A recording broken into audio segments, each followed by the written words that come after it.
Welcome viewers. As always, we do a review of the articles that we have published on our website. It is the #1 news portal in Kenya, and now we have a number of articles that we have published in the recent past. So that is what we are reviewing tonight. This is a regular video which we do to review those articles we have published on our site. The site we are reviewing is kerosi.com. Kerosi is KEROSI.com. So we publish articles on sports, public policy, politics, business, and gossip, and also entertainment. We hope you will be entertained and educated. So many articles we have on this website. Okay. So I'm going to look at around 5 articles that we have published, which you might be interested in.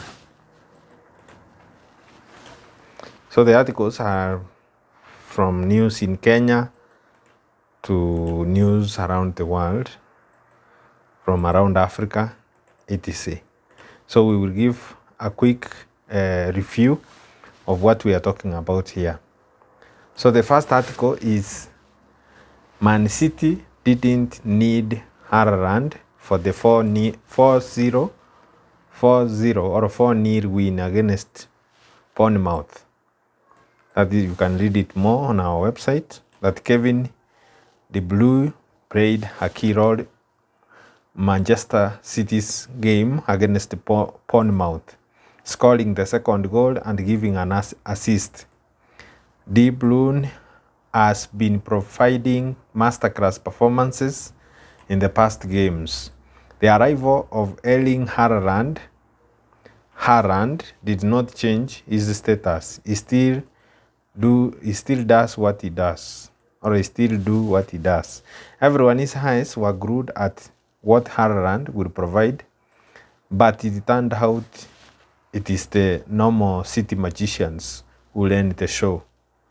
So you can read more about that article on our website, kerosi.com, and more importantly, like, share, and comment. So we move on to the next article. It's about Gabriel Jesus. Gabriel Jesus changes Arsenal's reputation. So this article is published today about Gabriel Jesus. After being signed from Manchester City at 45 million British pounds, Gabriel Jesus continues to shine for the Gunners. The forward scored 7 goals in the pre-season for Arsenal and seems the fire continues in the Premier League. Jesus managed to score 2 goals and giving 2 assists. This is too much for a new signing who had just played the 2 games in a new club. Arsenal led exit of Alexander Lacazette, and now observing the deeds of Jesus, he created room for him to shine. Jesus moved from Man City before, where he was shining, but not this much. Arsenal boss Mikel Arteta, being the assistant coach at the City, must have seen the talent in Jesus and had to include him in his brands this summer. So you can read more on our website, kerosi.com, on that story about Gabriel Jesus. The other story is about armed Trump supporters protest outside the FBI office in Phoenix following the Mar-a-Lago search or raid. So what is happening in the US is that Donald Trump was suspected of having committed a crime while in office. So the Attorney General issued an order for a search of one of his homes. So Trump supporters who were armed protesters in front of FBI office, they protested in front of FBI office in Phoenix in Arizona. They carried signs such as "Abolish FBI" and "Honor your oath," according to local media. People have been sending threats to the FBI since they searched the Trump property. According to CNN, Trump supporters were carrying handguns as well as assault-style rifles. One of the protesters said that the guns were for protecting the unlawful search at Trump's Florida property. Some U.S. Republican politicians have called for abolition and defunding of the FBI following the search at Donald Trump's home. The warrant used for the search was unsealed on Friday.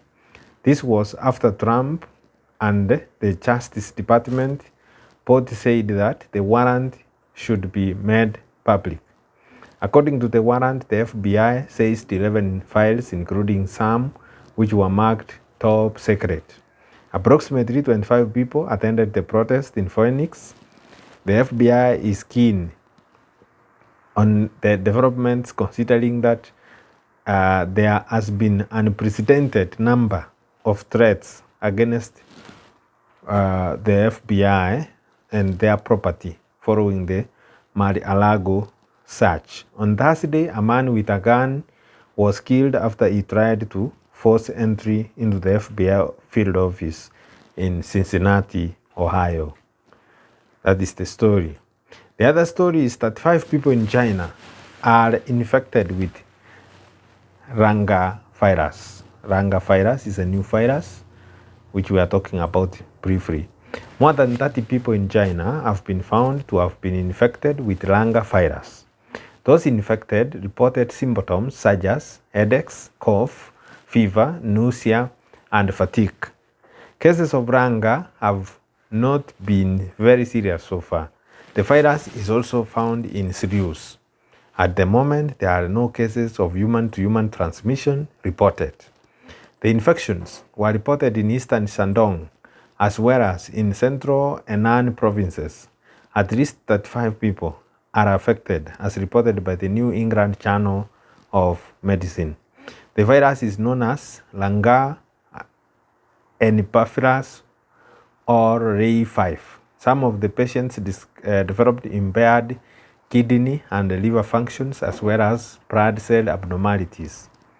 Research findings reveal that shrew may be the natural reservoir of the virus. Most of the patients are farmers of shrews, and currently the disease is not well understood, and further investigations are being conducted to enhance that understanding. Animal diseases that transmit to humans are known as zoonoses. Who estimates, that is World Health Organization estimates that these diseases form the bulk of the new and existing diseases around the world. The final article is about what did the FBI find at Donald Trump's Mar-a-Lago home. What did they find? The Department of Justice in the US believed that the former president, Donald Trump, had committed a crime. Hence, he ordered a search of one of his properties, owned by him, of course. The search was conducted by FBI agents, and 20 boxes full of secret documents were discovered following the search. The FBI took away 11 sets of classified files in total, out of which 4 were labeled top secret. 3 files were labeled secret documents, and another 3 were classified as confidential. There were also files marked DS/SCI. These are some of the most important documents in the US. If these documents are revealed to the general public, they are said to lead to exceptionally grave damage to the US national security. Some of the files taken away were only meant to be kept in secure state facilities, according to court documents. Information received from the courts did not reveal what the documents contained. One of the files which was taken away contained photos and specified information about the President of France and handwritten notes. Response from Trump. Former President Donald Trump has responded following the FBI search on one of his homes. He said he denied any wrongdoing. He stated that all the documents taken away by the FBI agents were declassified and had been placed in secure storage. He stated that he was ready to turn them over if the Department of Justice had asked. On Friday, his office issued a new statement insisting that the documents had been declassified. The power, I'm quoting part of the statement, the power to classify and declassify documents rests with the President of the United States, end of quote. Trump indicated that he declassified the documents before he left office. Presidents can declassify information, but they have to follow a procedure. That is according to Tom Dubley, a lawyer who once worked for the Department of Justice. He was speaking to the media. I quote him, "They can't simply say these documents are declassified. They have to follow a process. And it is clear, a process, not clear that was followed here. In the United States of America, there are several rules governing the handling of presidential records as well as classified information. While Trump was in office as a president, he increased the penalties for the removal of classified documents. This crime is punishable for up to 5 years in prison. The prosecutors are currently investigating 3 crimes as listed below. 1, criminal handling of government records. 2, violations of Espionage Act. And finally, obstruction of justice. None of the 3 criminal rules above depend on whether the files are declassified. The burden of proof that he was not involved in crime is upon Donald Trump. Up to now, it is not clear whether criminal charges will be brought against him. That is an article on Kerosi.com. So thank you very much for tuning in to Kerosi TV. Please make sure that you subscribe on this channel. Make sure that you leave comments on the articles. Make sure that you share this content across your platforms so that people will get to know what is happening around the world. Finally, please click on the bell-shaped button on our website. It is on the left-hand side at the bottom, so that you are among the first ones to know when we publish new content. Thank you very much. See you on the inside.